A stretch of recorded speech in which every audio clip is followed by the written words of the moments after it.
Brilliance Audio presents Bound for Gold by William Martin, performed by John Pruden. James Spencer did not sleep well in the hours before dawn. Old men seldom did. So he was half awake when the first shock struck. It came from somewhere out in the deep Pacific. It rolled in under the Sutro Cliffs, then ran along California Street, rumbled through the foundation of his big house, climbed the grand staircase, and vibrated right into the springs of his four-poster bed. Everything shook, as if the ice wagon had missed the porch and backed into a corner post. Nothing more than a good hard jolt, he thought, just part of living in California. But that was not his only thought. In the fitful darkness, James Spencer's mind worked like one of those cheap Chinatown kaleidoscopes. Every twist of his body on the bed and every turn of his head on the pillow brought a new image to his brain. Was it the jolt that woke him, or the dog barking down in the street? Or was it the dream, the recurring Boston dream, the nocturnal journey to the Arbella Club where James Spencer's father hung forever in a full-length portrait? He could see the eyes scowling down from that portrait even then, even there, 3,000 miles and almost 6 decades away. And why were so many dogs barking now, up the hill and down, and inside the house across the street? Then he realized what had awakened him. Not the dogs, not the dream, not the jolt. He had to piss. Again. The never-ending need of an old man to piss was a merciless thing. And what time was it, anyway? Still too dark to see the clock by the bed, but a little after 5, he figured, because the sky was brightening.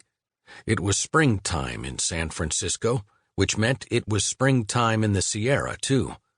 The rivers would be running fast, pushing gold flakes over the gravel as they had for thousands of years, long before a sluice tender plucked a pea-sized nugget from the tail race at Sutter's Mill and brought the world to California.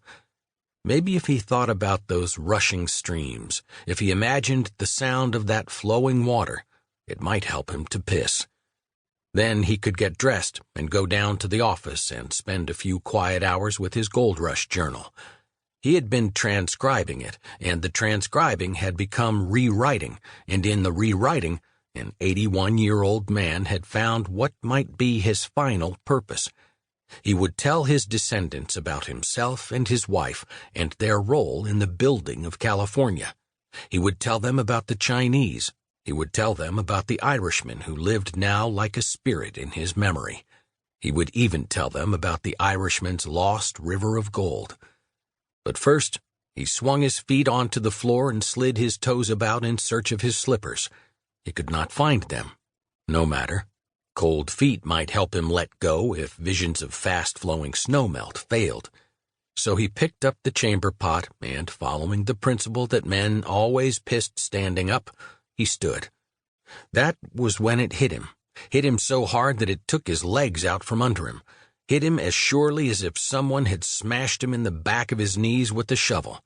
The chamber pot flew into the air, James Spencer flew onto the bed, and a night's worth of cold urine flew everywhere. The bed seemed to rise, then drop. Spencer rose with it, then he dropped. That jolt had been just a foreshock, followed by maybe half a minute of quiet, before the infernal engine humming deep in the earth had loosed a flywheel that spun off its mounts and whirled upward with the force of 100 million steam locomotives.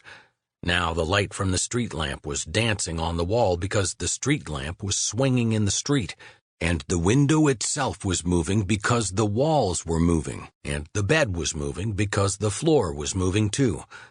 James Spencer sank his fingers into the mattress and held on.